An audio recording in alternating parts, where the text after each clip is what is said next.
The autumn afternoon hung heavy with a biting chill, the kind that sharpened every breath into a faint plume of mist. Sunlight filtered weakly through the bare branches lining the suburban street, casting jagged shadows across the pavement where the boys, Noah and Jordan, stood trembling. Their faces, usually bright with the unrestrained joy of youth, were now streaked with tears, their wide eyes darting between the towering figure before them and the ground beneath their sneakers. The officer's voice sliced through the air, a jagged edge of authority laced with venom, as he bellowed, "Get your boys under control before I do."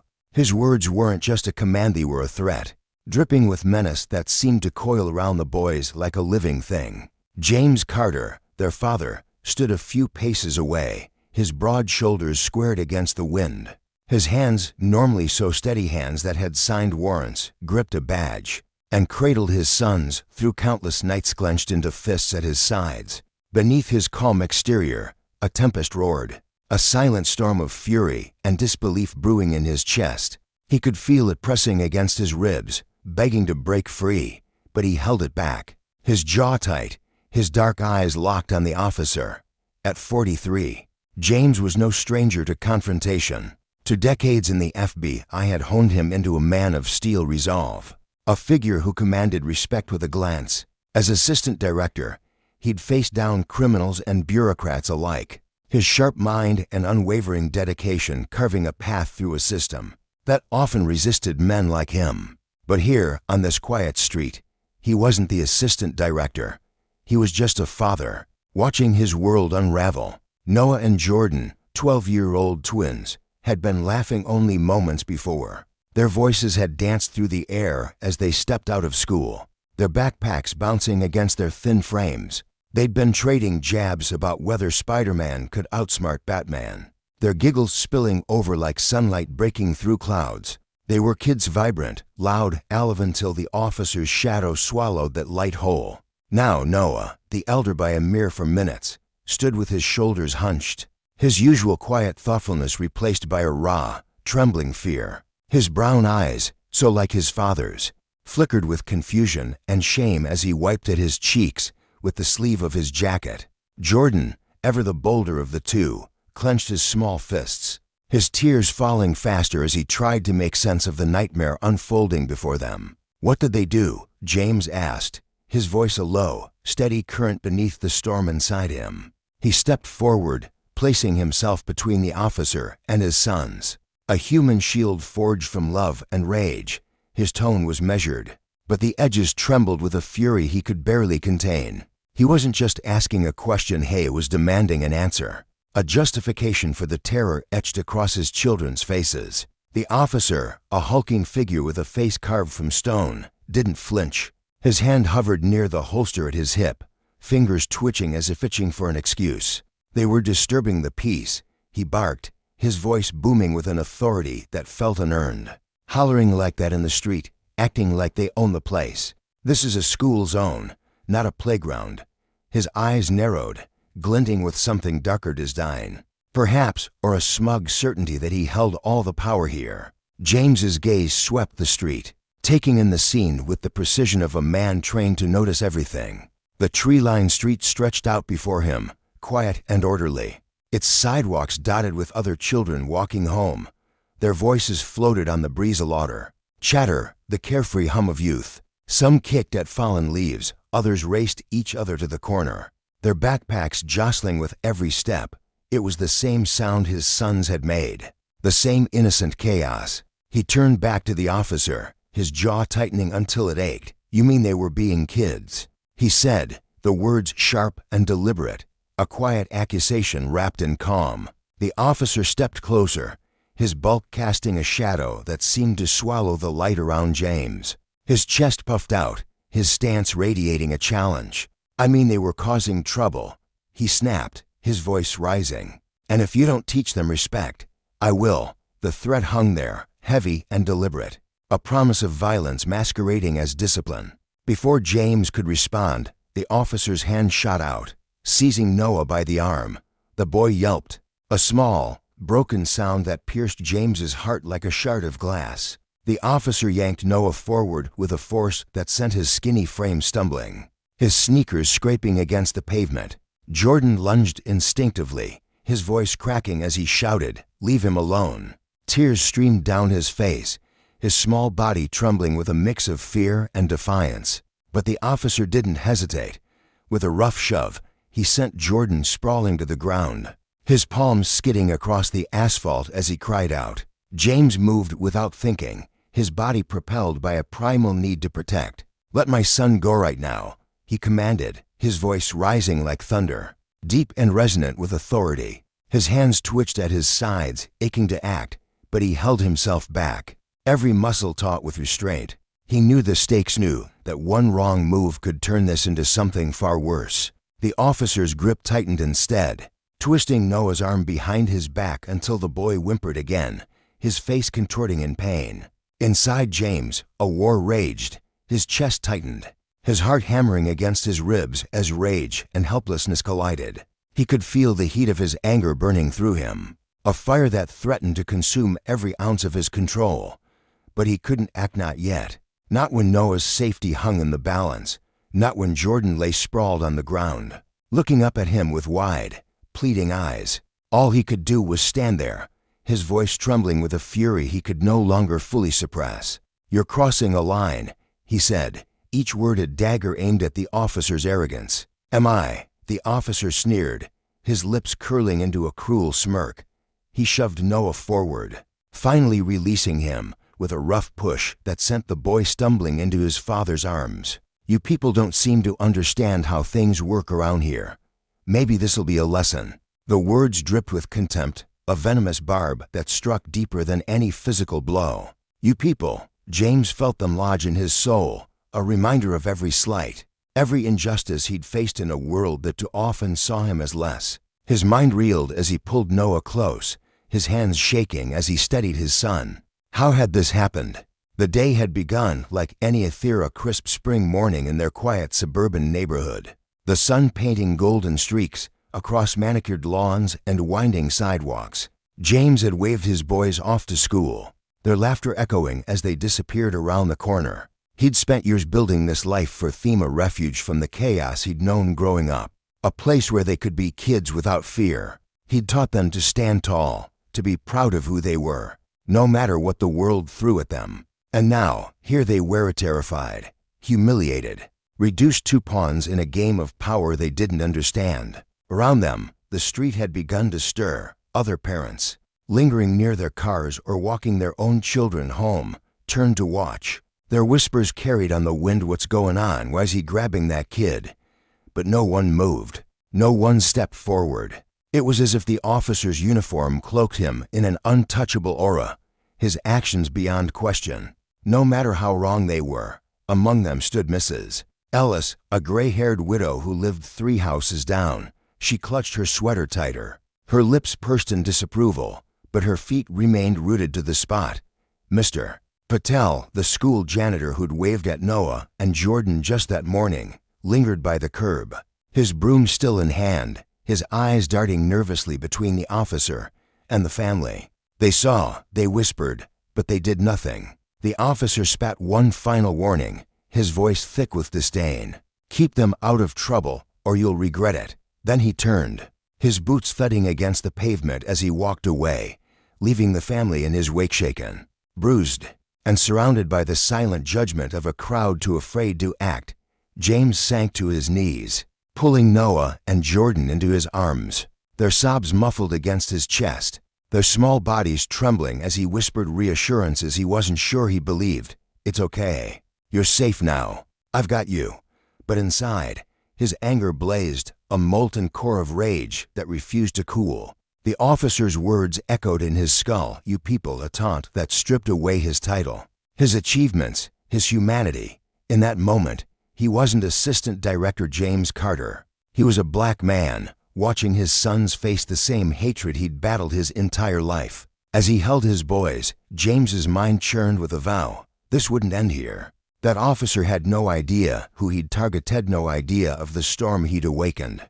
James had spent his career fighting for justice, dismantling corruption from the inside. He knew the system's flaws, its biases, its blind spots. And now, he'd turn that knowledge against the man who'd dared to lay hands on his children. The lesson here wasn't for Noah and Jordan, it was for the officer. A reckoning of what happens when power is wielded without accountability.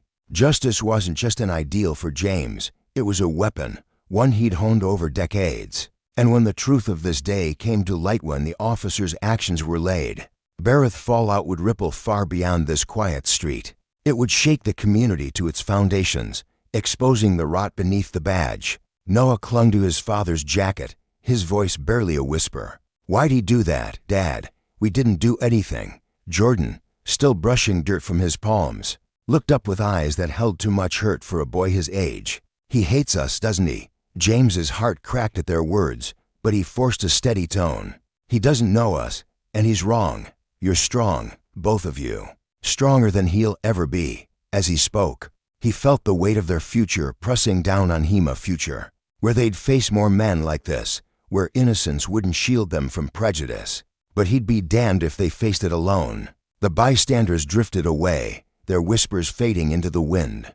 But Mrs. Ellis lingered a moment longer. She met James's gaze, her eyes soft with something like regret, before turning back to her house. "Mr.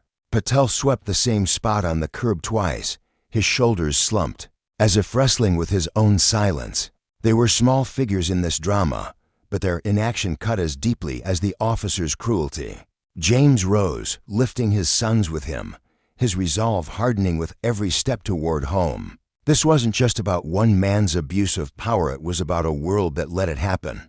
A world he'd spent his life trying to change, and change it he would, one storm at a time. The sun dipped low over the quiet suburban street where Noah and Jordan lived, casting long shadows across the neatly trimmed lawns. Noah, the quieter of the two brothers, often found solace in the pages of a book or the gentle scratch of his pencil against the paper of his sketchbook. His mind was a swirling canvas of thoughts, each one carefully considered, each stroke deliberate. He felt the world deeply, his dark eyes drinking in every detail, the rustle of leaves in the breeze, the way the light danced on the pavement. Jordan, by contrast, was a burst of uncontainable energy, a whirlwind of charisma who could light up any room with his wide grin. He was always the first to crack a joke, his laughter ringing out like a bell, or to rally the neighborhood kids for an impromptu game of basketball in the driveway, the ball thudding rhythmically against the asphalt. Together, they were a symphony of oppositesno's introspective calm anchoring Jordan's boundless spirit, a balance as natural as the tides. Their school, Willow Creek Elementary, stood just a short 10-minute walk from their home, its red brick walls and wide windows a familiar sight in their predominantly white neighborhood. James, their father, had wrestled with the decision to move here years ago, his brow furrowed late into the night as he weighed the pros and cons. He wanted his sons to have the best teachers, the best resources, the best shot at a future unmarred by limitations, but he wasn't naive. He knew the weight of being two of the only black boys in their grade, the sit-along glances they might face, the whispers that might trail them like shadows. Still, he trusted the foundation he and his late wife had built within them, pride in their heritage, courage to stand tall, and an unshakable belief that no one could diminish their worth. That morning, as he pulled up to the school gates, he watched his boys step out of the car, their faces igniting with joy at the sight of their friends waving eagerly. "Be good," he called after them, his voice a warm blend of firmness and love. "And don't forget your lunch boxes." Their laughter floated back to him, bright and carefree, as they melted into the sea of students, leaving James with a fleeting smile before he turned toward his day. James's workday unfolded in its usual whirlwind meetings stacked like dominoes, case briefings piling up on his desk, the hum of urgency buzzing in his ears. He was a man of precision, his focus razor-sharp as he prepared for a critical operation, one that demanded every ounce of his attention. The details consumed him, a mental checklist ticking away, until a rare pause allowed him to glance at his phone. His breath caught. 5 missed calls, 3 from the school, 2 from an unknown number stared back at him, each one a silent alarm. His stomach twisted into a knot as he dialed the school, his fingers trembling slightly, instinct screaming that something was terribly wrong. When Principal Thompson's voice crackled through the line, hurried and edged with panic, His world tilted. "Mr. Carter, there's been an incident involving your sons." The words landed like ice water, chilling him to his core. He listened, his jaw tightening, as she stumbled through the story, her tone laced with guilt, her words faltering as if she could soften the truth. An altercation with a police officer near the school. His boys were safe now, she assured him, but they'd been treated unjustly. "Perhaps you should come down here," she finished, her voice small. James pressed for details, his grip on the phone whitening his knuckles. The principal's account painted a scene that cracked his steady facade. Noah and Jordan, his bright, innocent boys, had been laughing and chatting on their walk home when the officer descended. He'd grabbed them, shoved them, humiliated them in front of their classmates, tussle for the crime of existing too loudly, too joyfully. "You people need to learn your place," the officer had sneered, a phrase that echoed in James's mind like a gunshot. The drive to the school blurred into a haze of red lights and honking horns, his heart pounding a furious rhythm. Anger surged through him, hot and relentless, mingling with a gnawing fear for his sons. How small they must have felt, how terrified. And then there was the officer, a faceless figure in his mind, wielding power like a blunt instrument, as if it were his birthright to crush those beneath him. James had spent his career confronting injustice, but this was a blade to the chest, personal and piercing. When he stormed into the principal's office, the sight of his sons stopped him cold. They sat there, diminished, shadows of the boys he'd dropped off that morning. Noah hunched over, his head bowed, his slender fingers gripping the chair's edge as if it were the only thing keeping him upright. His eyes, usually so alive with curiosity, were dull, staring into some unseen abyss. Jordan, the firecracker, sat motionless, his gaze fixed on the floor, his fists clenched so tightly his knuckles paled. The air around them was heavy, suffocating. James dropped to his knees before them, his voice a gentle anchor in the storm. "Are you okay?" he asked, searching their faces. Noah's nod was slow, tentative, his whisper barely breaking the silence. "We didn't do anything, Dad. He just grabbed us." James rested a hand on his shoulder, steady and warm, a silent promise. "I know you didn't. I know." He turned to Jordan, whose eyes glistened with unshed tears, his voice fracturing as he spoke. "He said we were trouble, that we didn't belong here." Each word stabbed at James, reigniting the fury he fought to contain. He swallowed it down, meeting their gazes with unwavering resolve. "You belong here. Don't ever let anyone tell you different." Principal Thompson slipped into the room, her face a mask of unease, her hands twisting nervously. She explained how the officer, patrolling nearby, had claimed the boys were disruptive. No one could corroborate his story. "I'm so sorry this happened," she said, her sincerity ringing hollow against the weight of her helplessness. "We've reported it to the department," but her voice trailed off, and James didn't need her to finish. He knew the script. Complaints filed, investigations stalled, officers shielded by a system that bent over backwards to protect its own. But James wasn't just any grieving father. He was a man with a network, with knowledge, with a fire in his gut that wouldn't be extinguished. As he drove home that evening, Noah and Jordan silent in the back seat, his mind churned. He didn't yet know the officer's name, but he would. He didn't know the full scope of what had happened, but he'd uncover every jagged piece. This wasn't just about his boys, it was about every child who'd been silenced, every family dismissed, every wrong buried under bureaucracy's rug. Glancing at his sons in the rearview mirror, their faces etched with the day's scars, he made a vow they'd see their father fight, and that officer would face the reckoning he'd long evaded. That night, the house lay steeped in an unnatural stillness. Noah and Jordan had retreated to bed early, their usual chatter replaced by a weary quiet that draped the walls like a shroud.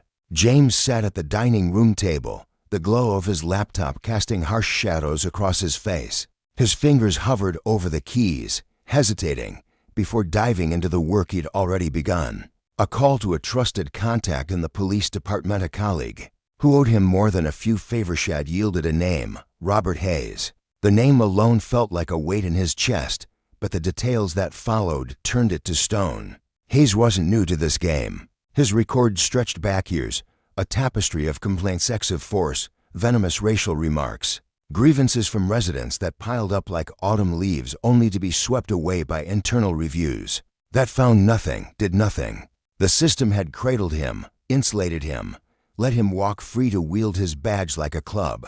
James leaned back, staring at the screen, the silence around him buzzing with the ghosts of every story like this he'd heard before. Justice, he thought, wasn't just a word, it was a debt, one Hayes would pay. And as the night deepened, James's resolve hardened. This would end differently, not just for his sons, but for every soul that man had broken along the way. James sat hunched over his desk, the faint glow of his laptop casting sharp shadows across his face. His chest tightened with a familiar, smoldering anger as he scrolled through page after page of meticulously organized files. Each document was a jagged piece of a puzzle he'd spent his entire career trying to solve evidence of the injustices that had haunted his every step as an FBI agent. The room was thick with silence, broken only by the occasional creak of his chair as he shifted his weight. Then his phone buzzed sharply against the wooden table, shattering the stillness like a stone through glass. He glanced at the screen. Special Agent Michelle Torres, his confidant, his anchor, the one person who could read the storm brewing behind his steady exterior. He picked up the call, pressing the phone to his ear. Michelle's voice came through, calm yet piercing, the kind of tone that could coax the truth out of a stone. "What's going on, James?" she asked, her words gentle but insistent, like a friend who already knew the answer but needed to hear it spoken aloud.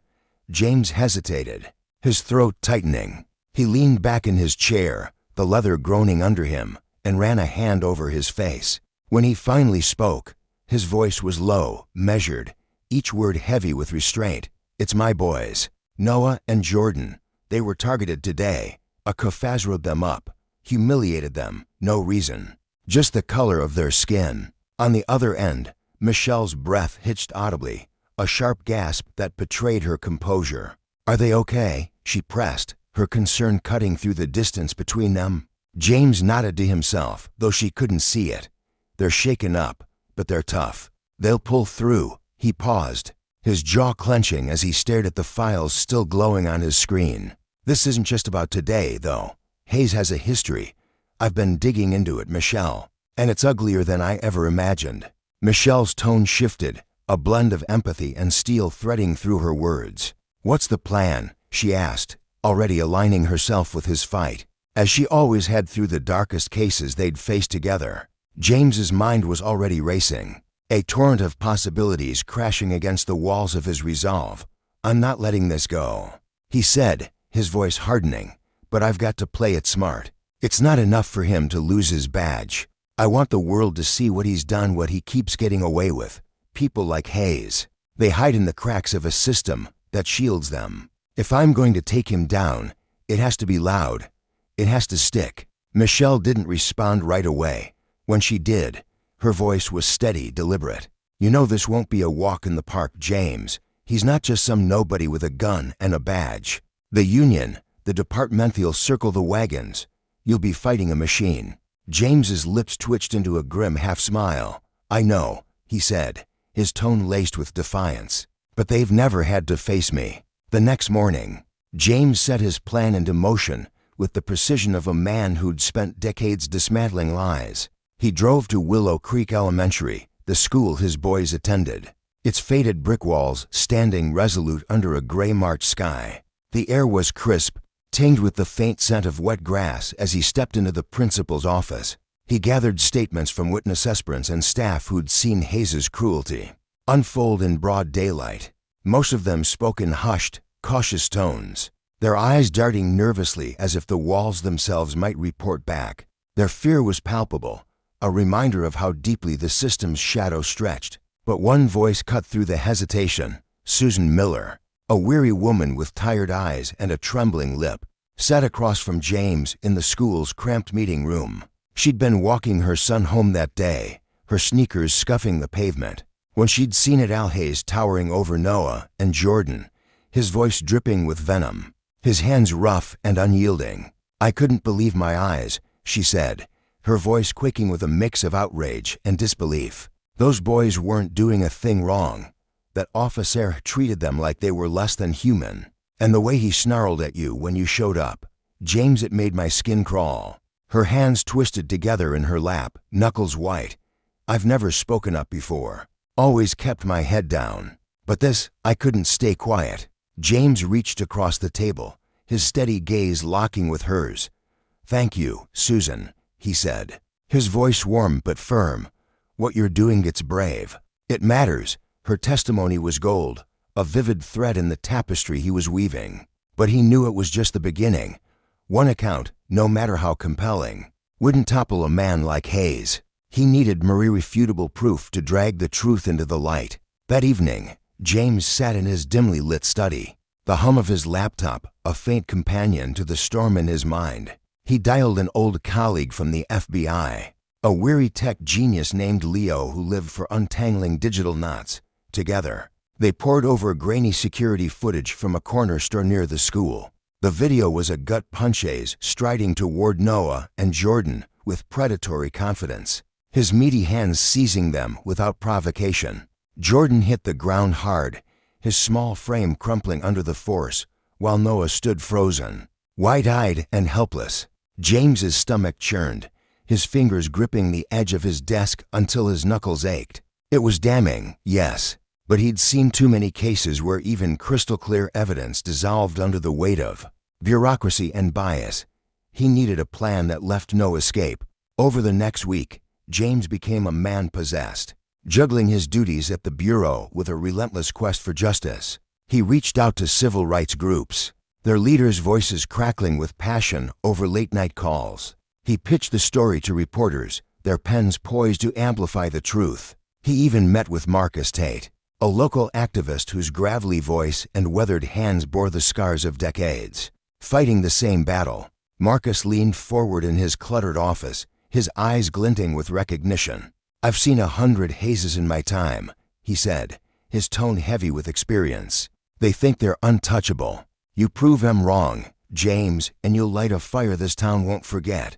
James nodded, the weight of their shared resolve settling into his bones. At home, the air was thick with unspoken pain. Noah, once a whirlwind of chatter and laughter, had retreated into himself, his sketchpad now his only companion. James found him one evening hunched over a drawing, his pencil scratching furiously at a scene of jagged lines and shadowed figures. Jordan, meanwhile, simmered with a quiet fury, his defiance flaring in sharp bursts slamming doors. Sharp retorts. One night, as James sat in the living room, his notes spread across the coffee table like a battlefield map, Jordan lingered in the doorway. The boy's silhouette was rigid, his fists balled at his sides. James set his papers down, meeting his son's gaze. "What's on your mind, buddy?" Jordan's voice was soft but steely, cutting through the quiet. "Are you going to make him pay?" The question sliced into James, a riot blooming in his chest. He stood, crossing the room to place a hand on Jordan's shoulder, feeling the tension coiled beneath his son's skin. "I'm going to make sure he's held accountable," he said, his voice steady despite the storm inside. "That's what justice is." Jordan's brow furrowed, his fists tightening. But what if it's not enough? What if he walks away? The doubt in his eyes was a mirror to James's own fears, but he squeezed his son's shoulder. "He won't, I promise you. But we've got to do this right. If we sink to his level, we're no better than him." Jordan nodded, though the flicker of uncertainty lingered, a silent plea for proof. The days stretched on, and the pressure swelled like a gathering storm. Word of the incident had begun to ripple through the community, whispers turning to murmurs, then shouts. The police department scrambled, their statements clipped and evasive, a flimsy shield against the growing outrage. Hayes, meanwhile, strutted through the neighborhood undeterred, his patrol car a taunting specter. James watched him from a distance one afternoon, the officer's smirk igniting a fresh wave of fury. Then came Michelle's call, her voice taut with urgency. "You're not going to believe this. Hayes filed a counter-complaint. Says your boys were aggressive, that you threatened him." James's pulse roared in his ears, but he forced his breathing to steady. "Let him," he said, a dark edge to his words. "He's just handing me the shovel to bury him." Michelle's pause was heavy. "Be careful, James. Men like him they fight dirty when they're cornered." He hung up, the silence pressing in around him. Hayes's arrogance was a towering weakness. A crack James could pry open. Patience, he told himself, patience would bring the reckoning. That night, as he finalized his strategy, a restless energy buzzed through him. The pieces were alleging witnesses, footage, alleys, but the stakes loomed larger than ever. He thought of Jordan's question, of Noah's haunted sketches, and the fire in his gut blazed hotter. Justice wasn't just a word, it was a promise, a blade to cut through the rod of power abused. Hayes had no idea the tempest bearing down on him. In the conference room days later, James sat at the end of a gleaming oak table, the air thick with anticipation. The storm had arrived, and he was ready to unleash it.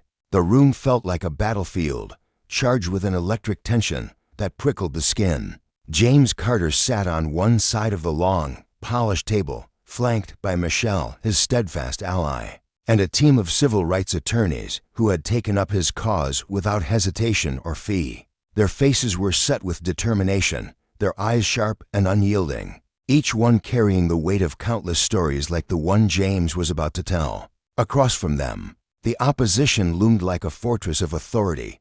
The police department's legal representative, a man with a voice as smooth as oil and twice as slippery, sat beside Chief Daniels, whose broad shoulders and stern jaw projected an image of control. But it was Robert Hayes who dominated the scene, the officer at the heart of it all. Hayes sat ramrod straight, his uniform crisp and freshly ironed, the badge on his chest glinting under the fluorescent lights as if it were a shield of honor. His expression was a mask of smug defiance, a smirk tugging at the corners of his mouth, radiating the unshakable confidence of a man who believed he could bend the world to his will. To James, that shine and swagger were nothing but a hollow facade, a flimsy cover for the rot beneath. The air grew heavier as the meeting began, thick with unspoken accusations and the faint hum of nerves stretched taut. The police department's lawyer launched into his opening salvo, his words dripping with rehearsed calm. He painted a picture of Hayes as a dutiful officer, claiming the boy's behavior had been disruptive, a threat to the peace, and that any force applied was a necessary measure to protect the public. Each syllable was predictable, each justification a tired echo of excuses James had heard too many times before. Beside him, Michelle leaned in close, her breath warm against his ear as she whispered, her voice low but laced with steel. "They're laying the groundwork to brush this off as a simple mix-up, James. They think they can bury it."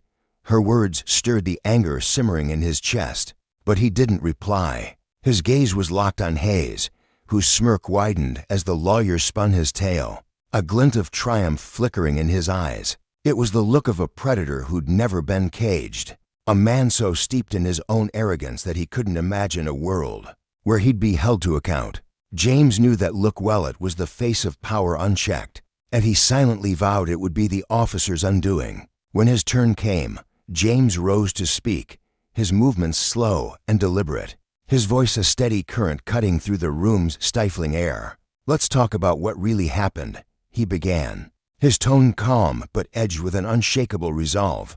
"My sons, Noah and Jordan, are 12 years old. They were walking home from school, their backpacks bouncing on their shoulders, probably laughing about something silly like kids do. Then Officer Hayes rolled up no reason, no warning. He grabbed Noah by the arm so hard it left bruises, twisted it behind his back like he was some hardened criminal. He shoved Jordan to the ground, scraping his knees raw on the pavement, and accused them of disturbing the peace. This wasn't a one-off mistake. This was power wielded like a club, fueled by prejudice and aimed at two boys who didn't deserve it. His words hung in the air, vivid and heavy, painting a scene that made the attorneys on his side shift with quiet fury. Hayes cut in, his voice sharp and dripping with disdain. "With all due respect, Mr. Carter, you weren't there. You don't know what your boys were doing. Maybe they needed a lesson in respect." The condescension in his tone was like a spark to dry tinder, but James didn't flinch. Instead, he reached into his weathered briefcase with a calm that belied the storm inside him, pulling out a thick folder and sliding it across the table with a soft thud. "You're right, Hayes. I wasn't there," he said, his eyes never leaving the officers, but the cameras were. A hush fell over the room, thick and suffocating, as the civil rights attorneys opened the folder. Inside were stills from security footage, each frame a frozen moment of truth, Hayes towering over Noah, his meaty hand wrenching the boy's thin arm. Jordan sprawled on the ground, his small face twisted in shock and pain as Hayes loomed above him. The images were undeniable, a stark testament to brutality dressed up as duty. Chief Daniels shifted in his seat, his fingers tightening around the armrests of his chair. The man's usually unflappable demeanor cracked just enough to reveal a flicker of unease, his jaw clenching as he avoided James's gaze. Hayes, though, faltered more visibly. His smirk dissolved, replaced by a twitch of uncertainty that danced across his features. James leaned forward, his voice sharpening like a blade. "This isn't about what I think happened. It's about what the evidence proves. And it proves a pattern. Your pattern, Hayes. Not just with my sons, but with others too. Kids, parents, people who didn't fit your narrow idea of who deserves respect." He paused, letting the weight of his words settle, then gestured to Michelle. She handed him another document, a thick stack of pages bound together with the grim history of Hayes's career. Complaints of excessive force, racial profiling, venomous verbal assaults all swept under the rug, dismissed by a system too comfortable with its own flaws. "How many chances does one man get to trample on people?" James asked, his voice slicing through the room's tense silence. "How many families have to watch their kids come home bruised and scared before someone says enough is enough?" Hayes's composure shattered, his face flushing as he surged to his feet, his voice rising in a defensive snarl. "I was doing my job. If your kids had shown some respect." James's hand slammed down on the table, the sharp crack reverberating like a gunshot. "Respect," he roared, his calm facade giving way to a father's righteous fury. "My sons are 12. They don't owe you anything but the basic decency you're supposed to show every person you swore to protect. You don't get to twist that into some excuse for your bullying." The room pulsed with tension, every eye fixed on the standoff. Hayes's bravado wavered, his shoulders hunching slightly as the evidence bore down on him. Chief Daniels cleared his throat, his voice gravelly and strained as he tried to regain control. "Let's all take a step back, cool off a bit." But James turned on him, his tone icy and unrelenting. "This isn't about cooling off, Chief. This is about accountability. You've shielded this man for years, let him run roughshod over people because it was easier than facing the truth. Now that truth is coming out, and the world's going to see what your protection has cost." As if scripted by fate, the door swung open and a young intern slipped in, her steps quick and nervous. She handed a stack of papers to one of the civil rights attorneys, her hands trembling slightly under the weight of what she carried. It was the final report from an independent investigation James had fought to launch, backed by the tireless efforts of the civil rights groups at his side. The findings were a gut punch. Not only did they detail Hayes's actions in excruciating clarity, but they exposed the department's complicity, a web of negligence and cover-ups that had let him thrive. The lead attorney rose, her voice ringing with authority and a quiet triumph. "Based on this evidence, we're filing a federal civil rights lawsuit against Officer Hayes and the department for enabling his misconduct, and we've shared all of this with the press. This won't be swept away." Hayes exploded to his feet, his face a mottled red, his voice a raw bellow. "You're tanking my career over a couple of punks who couldn't follow rules." James stood slowly, his presence towering despite his measured pace, his eyes boring into Hayes with a fierce, unyielding calm. "No, Hayes. You tanked your career the second you decided to abuse the power you were given. My sons aren't the problem, you are." The room fell silent, Hayes's fury simmering impotently as James's words landed like blows. Chief Daniels spoke at last, his voice heavy with a resignation he couldn't hide. "We'll cooperate with the investigation." James didn't linger for pleasantries. He gathered his files with a quiet intensity, Michelle falling into step beside him as they left the room. In the hallway, she turned to him, her eyes bright with a mix of relief and awe. "You did it, James. You broke him." He shook his head, his voice firm but weary. "This isn't about breaking him. It's about making damn sure no one else has to endure what Noah and Jordan did." They stepped outside, the cool evening air washing over them. The the sun dipping low and casting long shadows across the parking lot. James felt the weight of the day settle into his bones, but beneath it was a spark of hope. The fight wasn't over. Hayes would face consequences, and the system that had propped him up would finally have to answer for its sins. He thought of his boys, their wide eyes and trembling voices when they'd told him what happened, and the promise he'd made to protect them. As he slid into his car, the warmth of the fading sunlight contrasted with the cold fire in his heart. This was just the beginning, but it was a beginning he'd see through, no matter what it took. Days later, the courtroom buzzed with anticipation, packed to the brim with onlookers whispering in hushed tones. Reporters lined the back, their cameras poised like hawks, notepads scribbled with the first drafts of history. James sat in the front row, his hands clasped tightly, feeling the eyes of the world on him. Across the aisle, Hayes slumped slightly, the polish of his uniform dulled by the weight of scrutiny. The lesson was clear. Justice, when ignored, festers into a wound that demands reckoning. And for every abuse of power, there's a consequence waiting to rise, as inevitable as the dawn. The courtroom buzzed with anticipation, every creak of the wooden benches and murmur of the crowd amplifying the gravity of the moment. This wasn't merely a legal proceeding, it was a grand theater of reckoning, a rare spotlight illuminating the shadows where men like Robert Hayes had long thrived. At the heart of it sat James, positioned at the plaintiff's table beside his wife, Michelle, and flanked by a team of civil rights attorneys who had become more than just legal counsel. They were comrades in a battle that had consumed his every waking thought. His sons, Noah and Jordan, weren't there. James had been adamant about keeping them home, far from the relentless glare of cameras and the chaos of reporters hungry for a story. Yet their absence weighed heavily on him. With every breath he took, every word he heard, he pictured their face, those bright, trusting eyes that had been forced to witness a cruelty they couldn't yet fully comprehend. Across the room, Hayes occupied his own space, a figure carved from stone, his face a fortress of defiance. Gone was the crisp uniform that once cloaked him in authority. His legal team had opted for a plain suit instead, a calculated move to soften his edges, to paint him as an ordinary man rather than the imposing officer James knew him to be. But James saw through the facade. The uniform wasn't the monster, it was the man beneath it, the one who had wielded its power like a weapon. Hayes sat with his shoulders squared, his gaze fixed forward, but there was a flicker in his eyes, a crack in the armor that hinted at the storm brewing within. The judge's entrance sliced through the tension like a blade.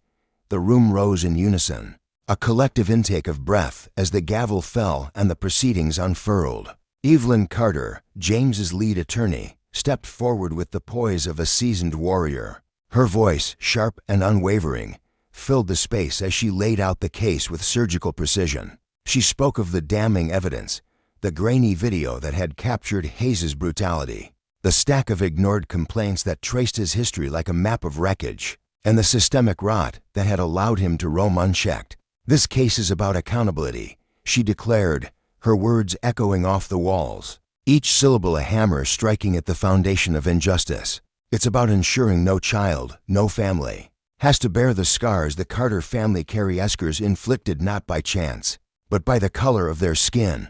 Her gaze swept the room, daring anyone to look away. Hayes's attorney rose to counter, his voice smooth and practiced, weaving a tale of a dedicated officer thrust into a split-second decision under unbearable pressure. It was a narrative James had heard too many to mess, a flimsy shield meant to cloak the indefensible.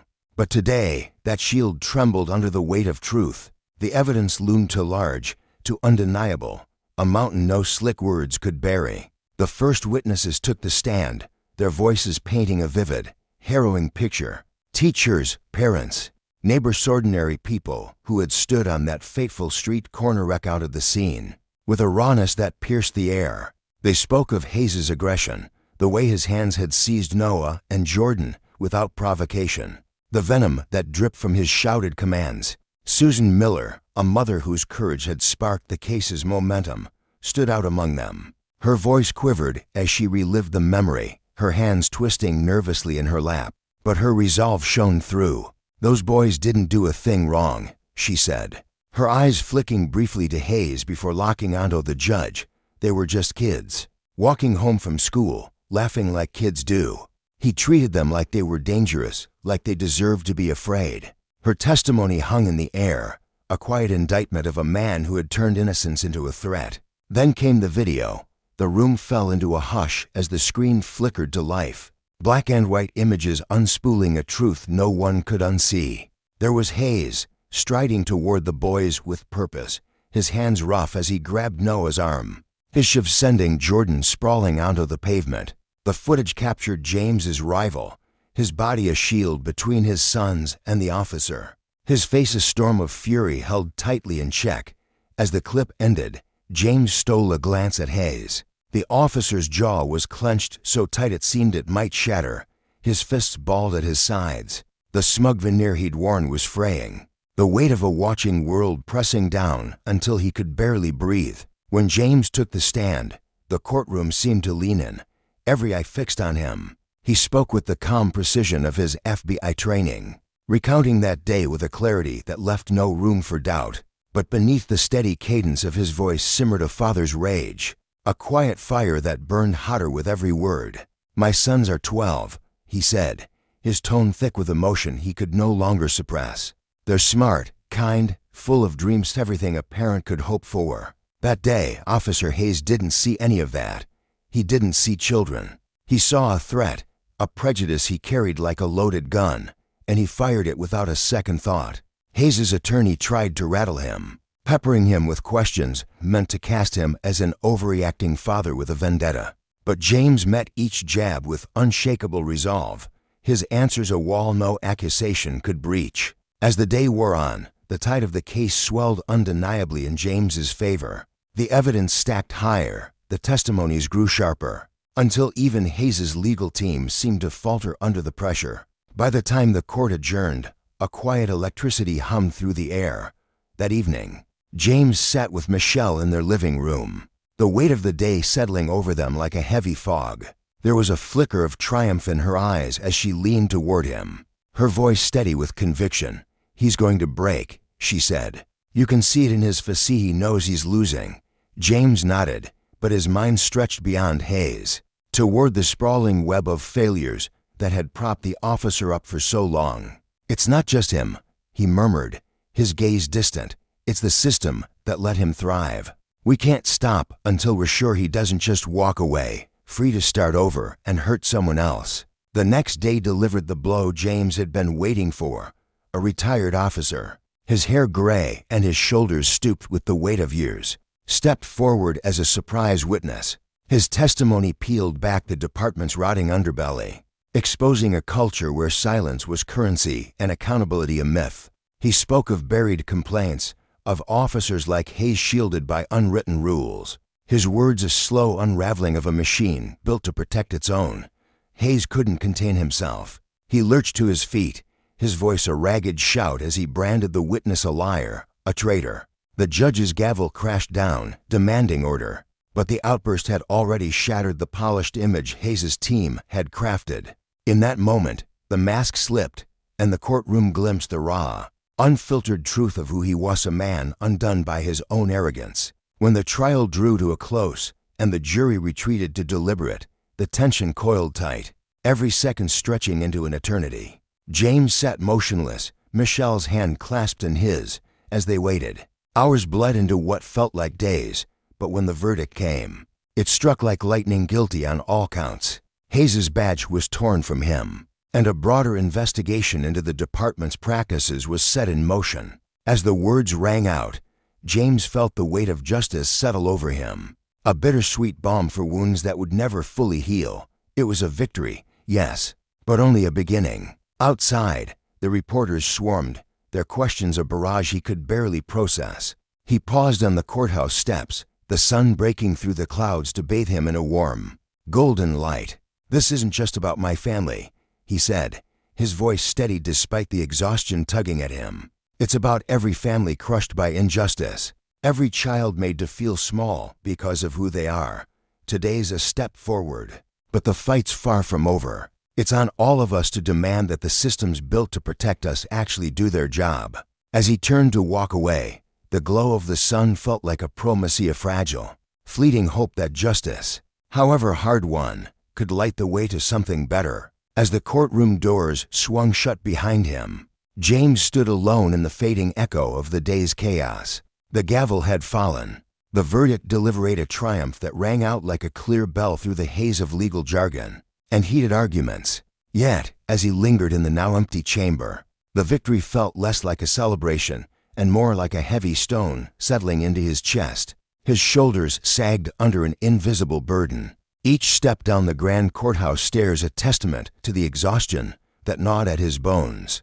The crisp March air hit his face as he descended, stirring a whirlwind of thoughts. This fight, though won, was merely a single thread in a vast, tangled tapestry of injustice. The significance of the moment pulsed through him, but so did the raw, unhealed wounds it had laid bare wounds too deep for any one case to mend. At the foot of the stairs, Michelle appeared like an anchor in a storm. Her steady presence cut through the clamor of the dispersing crowd, reporters shouting questions, cameras flashing, and onlookers buzzing with opinions. She pressed a cold bottle of water into his hand, her touch gentle yet firm, grounding him in a way words never could.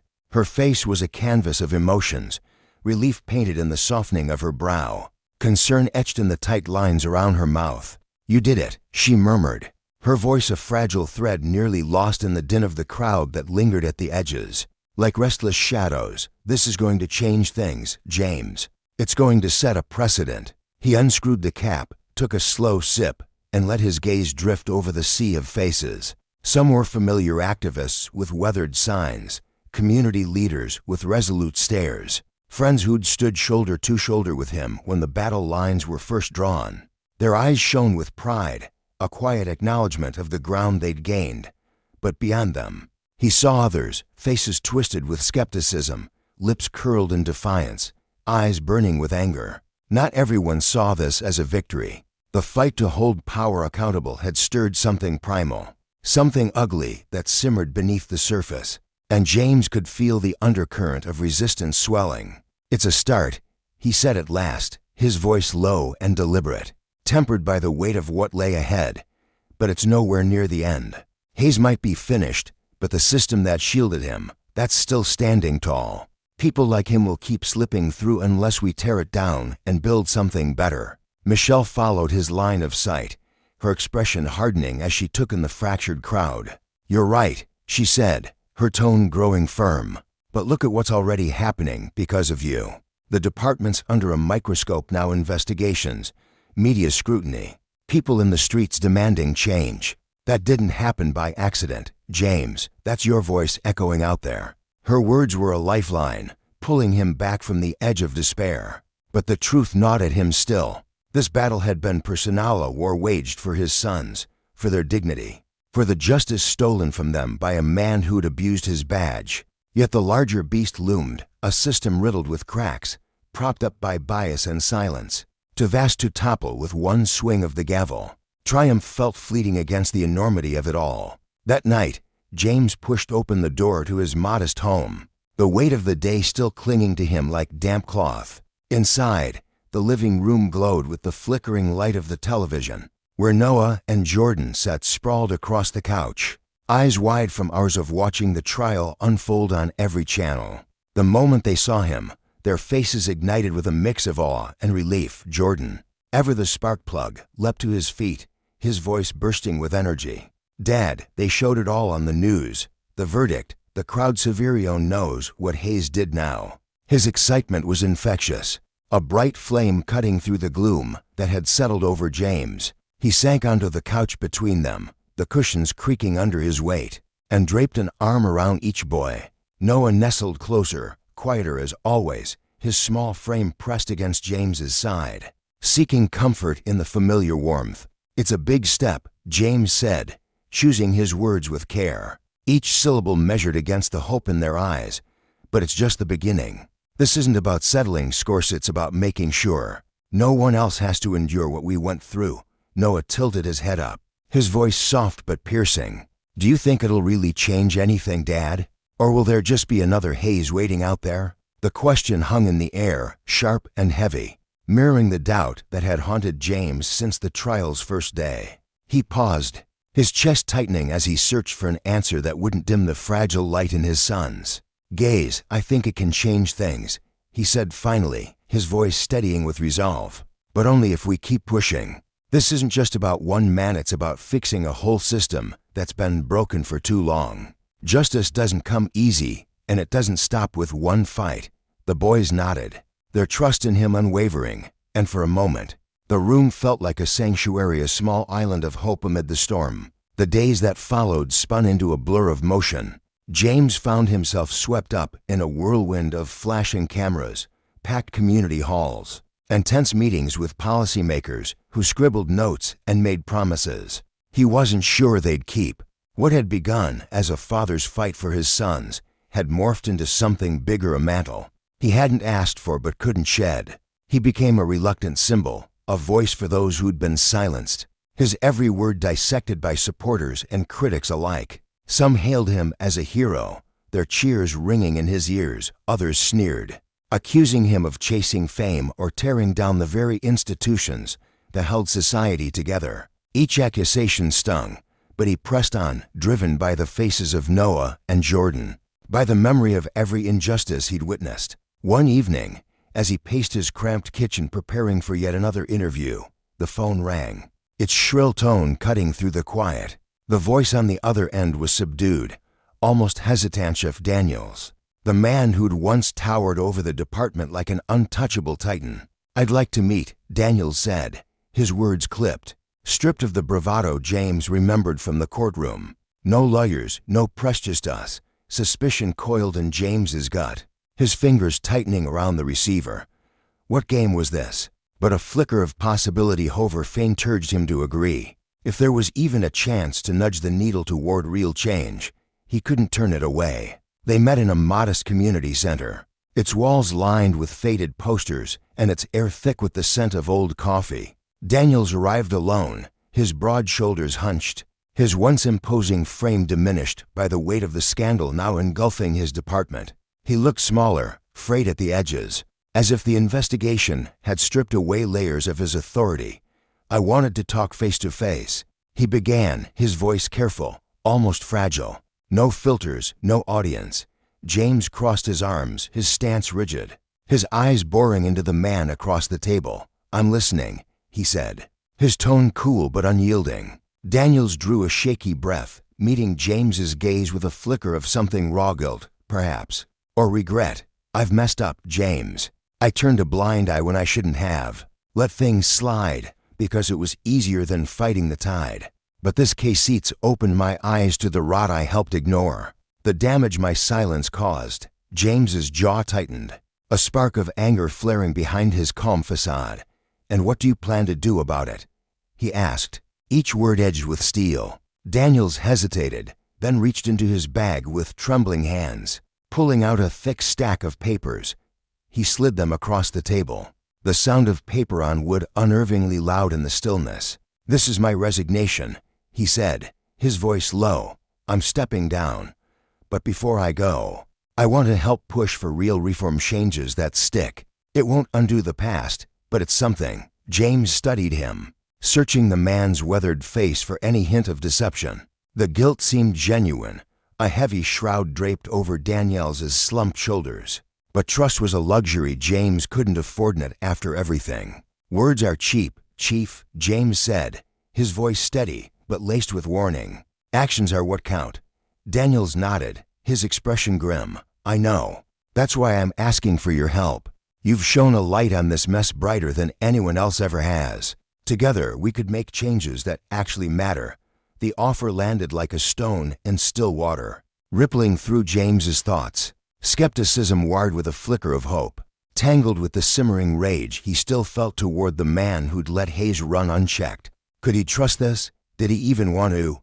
"I'll think about it," he said at last, his tone guarded, leaving the future unwritten. In that quiet room, the lesson of justice burned clear. Power, when abused, leaves scars that demand reckoning. But the consequences of wielding it or challenging it reach far beyond one man, one case, one moment.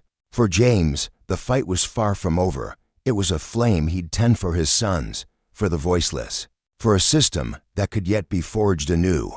The air in the dimly lit conference room hung heavy with unspoken tension as James stepped out, leaving behind a silence that seemed to echo louder than words. Chief Daniels remained seated at the scratch wooden table, his weathered hands resting atop a stack of papers he'd just relinquished, documents that carried the weight of years of compromise, cowardice, and buried truths. His eyes, shadowed with fatigue, lingered on the pages as though they might rewrite themselves, erasing the stains of his tenure. He'd nodded at James's parting words, noncommittal, resigned, yet tinged with a flicker of gratitude. But inside, his chest tightened. Fair enough, he'd muttered, but the phrase felt hollow against the storm brewing in his mind.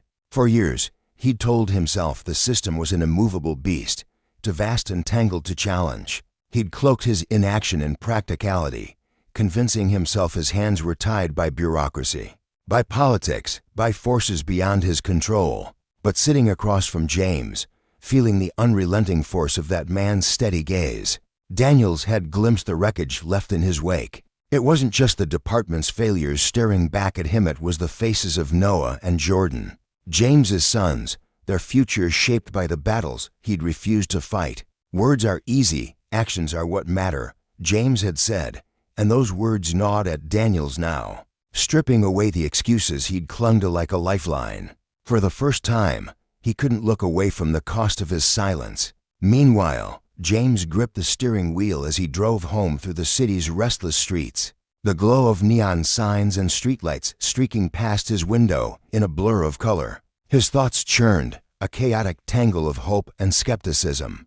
Daniels's decision to step down was a crack in the wall, a small, symbolic fracture in a structure that had loomed impenetrable for so long. But the offer to collaborate, to work together on dismantling the rot within the department, lingered like a double-edged blade. James had spent decades navigating systems like this, threading the needle through layers of red tape and broken promises. He knew how easily words could dissolve into nothing, how fragile trust could be when built on shifting sand. Yet, as the tires hummed against the pavement, he couldn't shake the faint spark igniting within him the possibility that this might be a foothold, a chance to pry open something long sealed shut. His mind drifted to his sons, Noah and Jordan, waiting at home. What would they see in this moment years from now? A fleeting triumph swallowed by the same old disappointments, or the first tremor of something real, something lasting? The question pulsed in his chest, heavy and unresolved, as he turned onto his street. The living room glowed softly when James walked in, the warmth of the lamplight spilling over Noah and Jordan, who sat sprawled on the couch, their faces lit up at the sight of him. Jordan sharp with curiosity, Noah's quieter but no less intense. James tossed his keys onto the counter with a faint clink, running a hand over his face as exhaustion tugged at his bones. He sank onto the couch between them, the cushions dipping under his weight, and took a moment to study their expressions. Jordan broke the silence first, his voice edged with defiance. What did he want, Dad? Is he finally owning up to being part of the mess? James exhaled, measuring his words. Chief Daniels is stepping down, he said, his tone steady, but laced with the weariness of the day. He says he wants to help fix things before he goes. Jordan's eyes narrowed, skepticism flashing across his young face. And you buy that? He let Hayes walk free for years, covered for him, ignored everything. Now he wants to play hero. Noah leaned forward, his voice softer but piercing in its clarity. Do you think he means it, Dad, or is this just him trying to dodge the blame? James leaned back, the couch creaking faintly beneath him, and let his gaze drop to the floor. The questions mirrored the ones wrestling in his own mind, and for a moment, he had no answer. I don't know yet, he admitted, lifting his eyes to meet Noah's. He's scared of what's coming, scared of how history is going to judge him. Fear can push a man to do a lot, but it doesn't always mean he'll follow through. That's what we've got to figure out. Jordan crossed his arms, his jaw tight with frustration. I just don't get it. If he cared so much, why didn't he stop Hayes years ago? Why'd he let this happen to us? The words landed like a punch, and James felt the sting of their truth. He reached out, resting a hand on Jordan's shoulder, feeling the tension coiled beneath his son's frame. Because it's easier to stay quiet than to stand up, he said, his voice low but firm. Easier to turn a blind eye than to take on something bigger than yourself. But easier's not right. That's why we're Hereto make sure people like him can't keep hiding. Jordan nodded, though the anger still simmered in his eyes, a fire James recognized as his own. Noah, ever the observer, tilted his head slightly, his thoughtful gaze cutting through the room's quiet. So what are you going to do, Dad? Are you going to work with him? The question hung in the air, heavy with expectation. James hesitated, his fingers tracing the seam of the couch as he wrestled with the choice. I haven't decided, he said finally.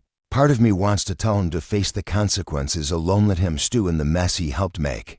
But another part knows that if there's even a slim chance to turn this into something better, I've got to take it. Noah's expression softened, and his voice came quiet but steady. Whatever you decide, we trust you. Those words struck James like a wave, crashing through the walls he'd built to keep going. In their young voices, he heard not just trust, but the hope that had fueled him from the start.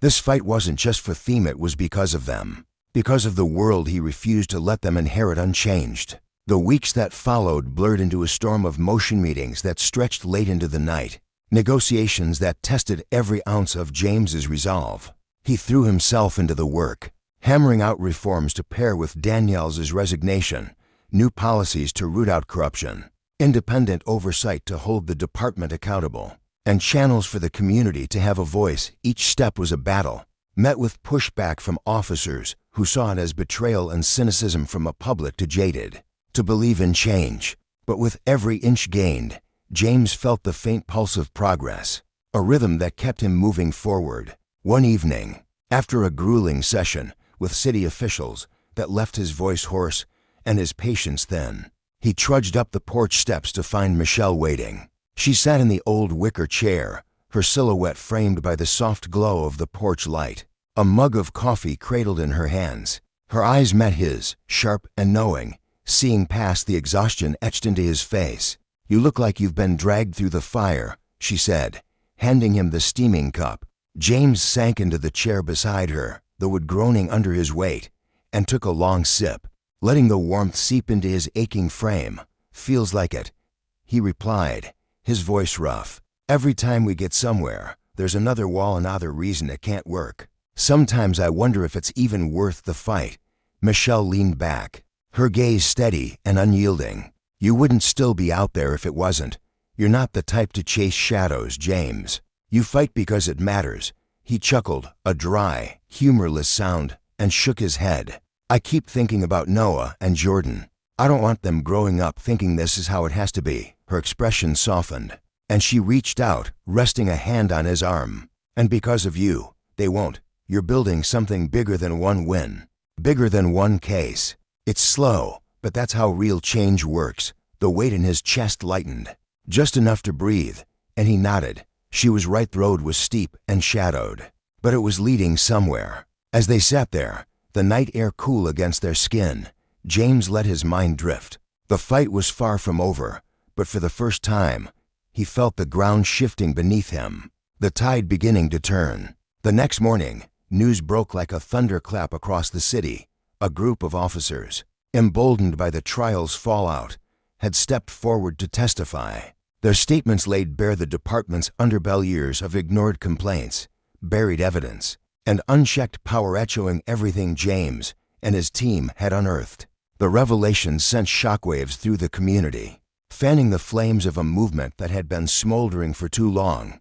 For James, it was a spark, a sign that the cracks were widening. For Daniels, alone in his office, it was a mirror held up to his legacy, a reminder that justice, though slow, carried consequences no one could outrun. And in that lesson, James saw the deeper truth. Power abused would always demand a reckoning, and it was their job to ensure it came. The air in the room buzzed with a restless energy as James hunched over the scattered reports, his fingers tracing lines of text that held the potential to reshape everything he'd been working toward. The faint creak of the door broke his focus, and he glanced up to see Noah and Jordan stepping inside, their faces alight with curiosity. The dim glow of the desk lamp cast long shadows across the hardwood floor, amplifying the weight of the moment. Jordan, ever the spark plug, couldn't hold back his eagerness. "What's happening now, Dad?" he asked, his voice cutting through the quiet like a burst of sunlight.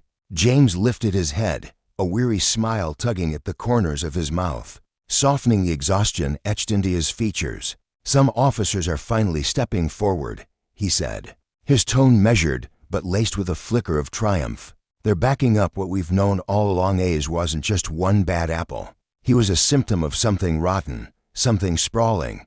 Noah's eyes widened, a mix of shock and cautious hope flashing across his face. "So they're actually owning up to it?"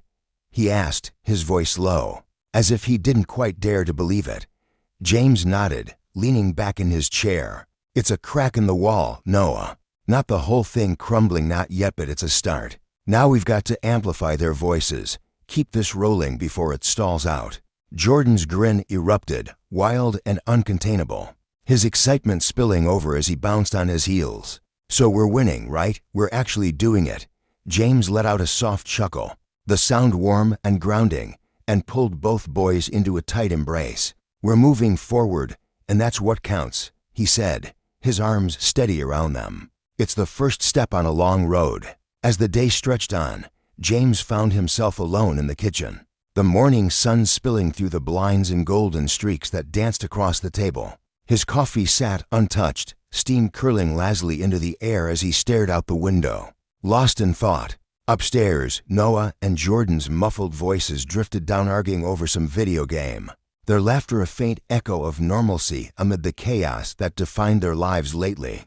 The house felt like a fragile bubble of peace, a stark contrast to the storm he knew still churned beyond these walls. His fingers tapped a restless rhythm against the wood, his mind heavy with the reality of their progress. They'd clawed their way to this point, tangible wins, hard-earned and undeniable. Every step forward came with a bruising cost. The constant scrutiny, the pushback from those desperate to cling to the old ways, the sheer exhaustion of it all lit gnawed at him. Yet surrender wasn't a word he allowed himself to entertain, not with his boys watching, not with so much still at stake. The sharp rap of knuckles on the front door jolted him from his reverie. Michelle swept in moments later, her laptop bag slung over her shoulder, her stride purposeful and unyielding. She barely spared him a glance as she dropped into a chair and began unpacking papers fanning out across the table, notes scribbled in her precise, no-nonsense handwriting. "We've got the oversight committee at 3, she said, her voice clipped as she met his gaze. "And Daniels is on board as testifying about the department's cover-ups." "It's huge, James." He nodded, his face a mask of guarded calm, though his mind was already racing. "What's their spin going to be?" he asked, leaning forward. Michelle paused, her pen hovering over a page as she weighed her words. "Daniels is playing the ignorance cardsies. He didn't see how bad it got until Hayes blew it all open. He'll cop to being lax, but he's dodging the blame for lighting the match." James's jaw clenched, a muscle ticking beneath the surface. "Lax isn't the half of it," he muttered, his voice low and edged with steel. "He didn't start the fire, sure, but he stood there watching it burn. That's not innocenza, that's complicity." Michelle's eyes met his, sharp and unflinching. "And we'll hammer that home, believe me. But we've got to play this smart, push to hard." And he clams up. "We need him." Jamesh's words could tip the scales. He exhaled heavily, sinking back into his chair, the tension coiling tighter in his chest. He despised this gamut, delicate dance of justice, balancing accountability with pragmatism. But Michelle's logic was ironclad, and Danielle's testimony could be the lever they needed to pry the system open. Personal grudges couldn't derail that, no matter how much they festered. The door creaked again, and Jordan shuffled in, rubbing sleep from his eyes with a yawn that stretched his whole frame. He froze mid-step when he spotted Michelle, his curiosity flaring like a matchstick. "You're working already. It's Saturday," he said, half accusing, half amazed. Michelle's lips quirked into a rare smile, her tone light but firm. "Justice doesn't clock out for the weekend, kid." Jordan's grin flashed as he yanked out a chair and plopped down, leaning forward with eager eyes.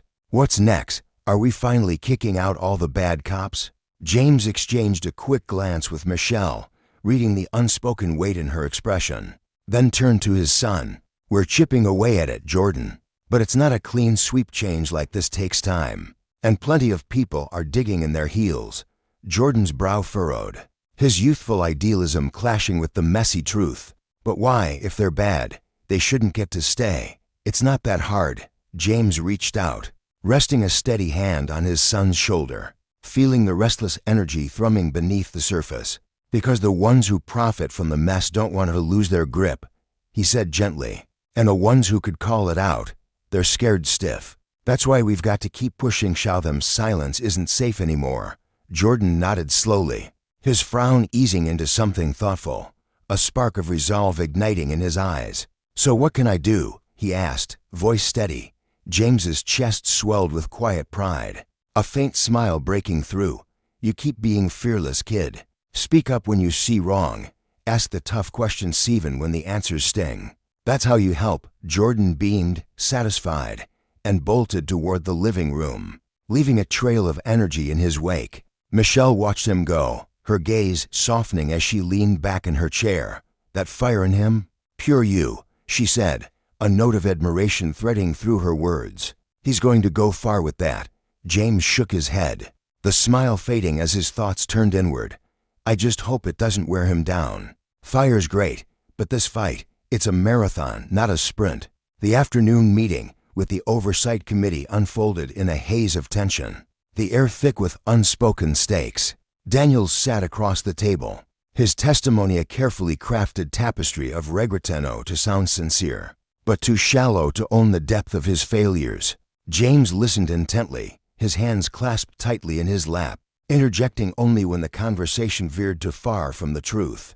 Beside him, Michelle was a force, her questions precise, her presence unwavering, ensuring every loose thread was tugged. When it finally wrapped, they stepped into the hallway, greeted by a knot of reporters. James straightened, steeling himself for the barrage he'd grown used to, though the spotlight still felt alien. A young woman with fierce eyes pushed forward, her voice slicing through the clamor. Mr. Carter, is Chief Daniels' resignation real change, or just a hollow gesture? He paused, choosing his words with care. It's a start, not the finish line. Real change isn't about one person stepping down, it's about dismantling the machinery that propped them up. Daniels leaving matters, but it's on all of us to keep the pressure on. The lesson hung heavy in the air. Justice wasn't a gift handed down. It was a fire stoked by persistence, a reckoning for those who'd abused their power. Every crack in the system exposed the cost of their arrogance, and James knew that each small victory was a warning. The consequences of unchecked authority would ripple far beyond the shadows they'd once hidden in. The reporter's pen scratched furiously against her notepad, her eyes darting between James and Michelle as they stepped toward the exit. She nodded with a fervor that suggested she understood the gravity of their words. This wasn't the end. Not by a long shot. Outside, the cool, crisp air hit them like a wave of clarity, a stark contrast to the oppressive heat and tension that had thickened the atmosphere of the committee room. James paused at the threshold, filling his lungs with the refreshing breeze, his eyes tracing the faint outline of the horizon. It stretched endlessly before him, a winding path of uncertainty and promise. For the first time in what felt like years, a flicker of optimism stirred in his chest. They were finally inching toward something better, something worth all the sleepless nights and whispered doubts. That evening, the kitchen was bathed in the soft glow of a single overhead light. James sat hunched over the table, papers strewn about like fallen leaves, his mind replaying the day's events in a loop. The creak of a floorboard pulled him from his thoughts, and he looked up to see Noah standing in the doorway, his teenage frame slouched with a hesitance that wasn't typical of him. James set his pen down deliberately, the small act a signal of his undivided attention. "What's on your mind, kid?" he asked, his voice warm but laced with curiosity. Noah shifted his weight, his sneakers scuffing the linoleum as he wrestled with his words. When he finally spoke, his voice was barely above a whisper, fragile yet piercing. "Do you think Hayes regrets what he did, or does he still think he was right?" The question landed like a stone in James's gut, stirring a swirl of emotions he hadn't expected. He leaned back in his chair, the wood creaking under him, and took a long moment to sift through his thoughts. "I don't know if he regrets it," he said at last, his tone measured but heavy with reflection. Maybe he does, maybe he doesn't, but that's not the point, Noah. What matters is that he's facing the consequences now. People like him, they'll hesitate next time, knowing the price of crossing that line. Noah's brow furrowed, his dark eyes searching his father's face for something more. He nodded slowly, but the weight of his next words hung in the air before he let them fall. I don't get it. How can someone hate us that much for nothing? The raw hurt in his son's voice tightened James's chest, a visceral ache that threatened to crack his calm exterior. He swallowed hard, forcing his voice to remain steady, a lifeline for them both. Hate doesn't need a reason, Noah. It's born from fear of what's different, fear of losing control, fear of being proven wrong. It's not about you or us, it's about them. And the best way to beat it, you keep being you. You keep standing tall, showing them their fear can't touch you. A small, resolute nod came from Noah, his jaw tightening with a quiet strength that made James's heart swell. His boys Noah and Jordan had weathered storms no child should face, yet here they were, unbroken, their spirits forged in fire. That resilience, that unyielding hope, was the fuel that kept James pushing forward when exhaustion clawed at him. As the night deepened, the house settling into a gentle hum, his resolve hardened. This fight wasn't just for his sons anymore, it was for every kid out there who deserved a world where justice wasn't a hollow promise, but a living, breathing truth. Months later, the reform bills slipped into law with little fanfare, a quiet victory in a room of tired lawmakers and muted claps. It wasn't the grand upheaval James had once dreamed of, no banners waved, no trumpets blared, but it was real. The air in that chamber felt heavy with fatigue, yet lightened by possibility. New rules took root, independent oversight boards sprang up, body cameras became non-negotiable, and a clear process for misconduct complaints emerged like a lifeline for the weary. For decades, the city's people had been crushed under a system that policed rather than protected. Now, they glimpsed something different, a structure that might actually serve them. James watched the news that night from his worn leather couch. Noah and Jordan sprawled on either side of him, their presence a grounding force. The moment didn't feel like a triumph, it wasn't loud or flashy, but it carried weight. A solid step on a road that still stretched far into the distance. For Chief Daniels, the end came with a resignation that felt both inevitable and overdue. His career had been a tangled web of loyalty and compromise, and his testimony and unflinching had peeled back layers of rot within the system. But his hands weren't clean, and he knew it. Stripped of his badge and title, he didn't fight the fallout. Instead, he slipped away from the spotlight, retreating to a small town where the days were slow and the nights quiet. Before he left, he sat at his desk one last time, the silence of his empty office pressing in. With a shaky hand, he scrawled a note to James on a piece of yellowed stationery. "Thank you for holding me accountable. It's something I should have done myself long ago." The words were simple, but they carried the weight of a man reckoning with his past. Robert Hayes, though, found no such peace. Once a figure of authority, he was now a ghost of his former self, his name a stain that wouldn't wash out. After losing his badge, the civil judgment hit like a hammer, draining his savings until he was left scrabbling for scraps, low-wage jobs. That kept him far from the power he'd once wielded. The city buzzed with his story, his fall a public spectacle that turned him into a cautionary tale. Late at night, alone in a cramped apartment, he'd stare at the cracked ceiling, the echoes of his choices ringing in his ears. Power, unchecked and abused, had unraveled him, completely a stark lesson etched into the collective memory of the community. For James, life settled into a rhythm that mimicked normalcy, though it was forever altered. He still clocked in at work, the familiar hum of routine a comfort. On weekends, the backyard filled with the sizzle of burgers on the grill and the playful banter of debating. Superheroes with Noah and Jordan, but beneath it all burned a fire that refused to fade. The fight had reshaped him, honing his purpose into something sharp and unyielding. He threw himself into advocacy, his voice rising at town halls, his hands shaking lawmakers' hands, his heart guiding young activists who carried the same spark he did. One night, months after the trial, he stood on a stage in a crowded auditorium, the air thick with anticipation. A grassroots group had pulled the event together. Inspired by the ripples his case had sent across the nation, his words rang out, steady and fierce, and when the applause erupted, it wasn't just noisy, it was affirmation. Change was slow, a marathon not a sprint, but it was happening, one determined step at a time. At home, Noah and Jordan bloomed in ways James hadn't dared hope. Noah's quiet strength found a voice in writing, his pen scratching out stories that wove their pain and triumph into something raw and beautiful. He'd sit at the kitchen table, lost in his notebooks, his brow creased as he captured the chaos of their journey.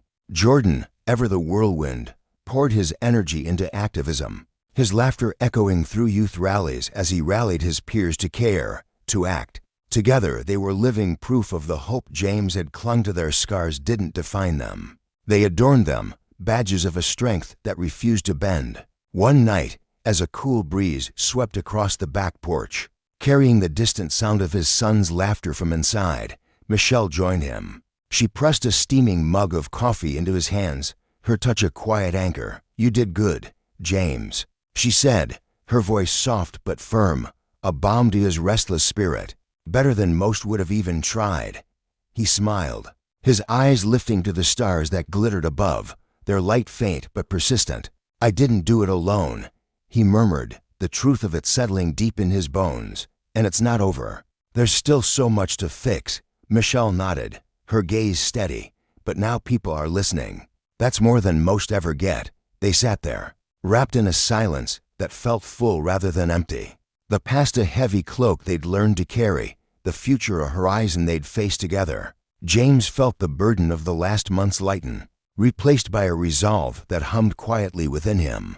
He wasn't done in it by a long shot, but for now, he let himself feel the pride of how far they'd climbed. This story lingers like a shadow you can't shake, a testament to what it means to stand against a machine built to grind you down. James didn't just fight for Noah, and Jordan fought for every soul who's been told they're invisible, every family that's choked on silence, every child who should grow up believing justice isn't a luxury dangled out of reach, but a right carved in stone. His path screams a truth.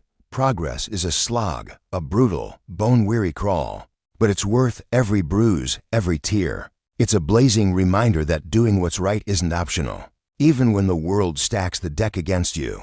Hayes' ruin, Danielle's reckoning, their lessons etched in fire. Power, when twisted, devours its wielder, and justice, when pursued, can shift the ground beneath us all. In a quiet village nestled between rolling hills and whispering forests, a tale unfolded that would linger in the hearts of its people for generations. The air was thick with the scent of pine and the faint hum of daily life, children laughing as they darted through the dusty streets, merchants haggling over the price of fresh bread, and the rhythmic clatter of a blacksmith's hammer shaping molten iron. But beneath this serene surface, a storm was brewing, one that would test the soul of a young man named Elias and expose the fragile threads of justice that held the community together. Elias was no stranger to hardship. His hands were calloused from years of tending his family's modest farm, his shoulders broad from carrying burdens far heavier than the sacks of grain he hauled each day. His eyes, a deep hazel that seemed to hold the weight of unspoken dreams, often lingered on the horizon, as if searching for something beyond the life he'd been given. He was a quiet soul, thoughtful and deliberate, but there was a fire within him, a spark of defiance that flickered whenever he witnessed the petty cruelties of those who wielded power carelessly. The village was ruled by a man named Lord Harrow, a figure whose presence loomed like a shadow over every doorstep.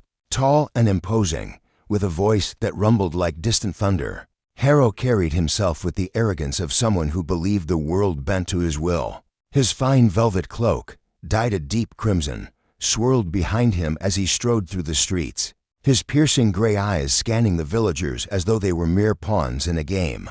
Only he understood. To some, he was a protector, a stern but necessary hand that kept order. To others, he was a tyrant, a man whose greed and thirst for control choked the life from those beneath him. One crisp autumn evening, as the sun dipped below the hills and painted the sky in hues of amber and violet, Elias stood at the edge of his field, wiping sweat from his brow. His younger sister, Leela, a spirited girl of 16 with a cascade of chestnut curls and a laugh that could brighten the gloomiest day, skipped toward him with a basket of apples. Her voice was light, teasing him about his endless work. When the sound of hooves pounding the earth interrupted their moment of peace, dust rose in clouds as Lord Harrow and his guards galloped into view, their armor glinting ominously in the fading light. Harrow dismounted with a flourish, his boots striking the ground with a thud that echoed in Elias's chest, his gaze fixed on Leela, and a slow, predatory smile curled his lips. "A fine harvest," he remarked, his tone dripping with something darker than appreciation. Elias felt a chill crawl up his spine, his fists clenching instinctively at his sides. Leela, sensing the shift, stepped closer to her brother, her playful demeanor fading as her wide eyes darted between the lord and the towering guards flanking him. What followed was a blur of terror and rage. Harrow, emboldened by his unchecked authority, declared that Leela would accompany him to his estate ostensibly to serve as a maid. Though the gleam in his eyes betrayed his true intent, Elias's heart thundered in his ears, a roaring tide of fear and fury drowning out the world around him. He stepped forward, voice trembling but resolute. "She's not yours to take." The words hung in the air, sharp and defiant, a challenge to the man who had never been denied. Harrow's laughter was cold, a jagged sound that sliced through the stillness. With a flick of his wrist, he signaled his guards. Two of them seized Elias, their iron grips bruising his arms as they forced him to his knees. Leela screamed, her voice piercing the dusk, but another guard silenced her with a rough hand over her mouth, dragging her toward the horses. Elias thrashed against his captors, his mind a whirlwind of desperation, images of his sister's bright smile fading into darkness, of the life they'd built crumbling under Harrow's cruelty. But his strength was no match for steel and muscle, and as the lord rode off with Leela in tow, Elias was left crumpled in the dirt, his breath ragged, his spirit fractured, but not broken. The village buzzed with whispers in the days that followed. Old Marta, the baker's widow with a tongue as sharp as her rolling pin, muttered about Harrow's growing audacity, her wrinkled hands trembling as she kneaded dough. "He's gone to farthest time," she said to anyone who'd listen, her voice a mix of anger and fear. Tom, the blacksmith, a burly man with a soot-streaked face and a heart as warm as his forge, paused his work to stare at the horizon, his jaw tight. "That boy'll fight back," he predicted, his words heavy with both pride and dread. The villagers were a tapestry of emotion, some too afraid to speak, others simmering with quiet outrage, all bound by the unspoken truth that Harrow's power had festered too long. Elias didn't sleep that night. He sat by the dying embers of his hearth, the flickering light casting shadows across his face as he wrestled with guilt and resolve. Every creak of the house, every rustle of leaves outside, seemed to mock his helplessness. He replayed the scene in his Mindlilla's terrified eyes, Harrow's smug grin, the weight of his own failure pressing down like a millstone. But amid the torment, a plan took root, fragile at first, then growing stronger with each passing hour. He wouldn't let this stand. Justice, he realized, wasn't a gift bestowed by the powerful, it was a fire kindled by those brave enough to demand it. The next morning, as dawn broke in a blaze of gold and pink, Elias sought out Tom. The blacksmith's shop was a cavern of heat and noise, the air thick with the tang of metal and sweat. Tom listened as Elias spoke, his voice low but steady, outlining a daring scheme to infiltrate Harrow's estate and bring Leela home. Tom's bushy brows furrowed, his hammer stilling on the anvil as he weighed the risks. "You're walking into a lion's den, lad," he warned, but there was a glint of admiration in his eyes. He clapped a meaty hand on Elias's shoulder and added, "But I'll forge what you need. We'll see this through." Word spread like wildfire through the village, carried on hushed breaths and knowing glances. Old Marta stitched a rough map of the estate from memory, her gnarled fingers trembling with purpose as she muttered curses under her breath.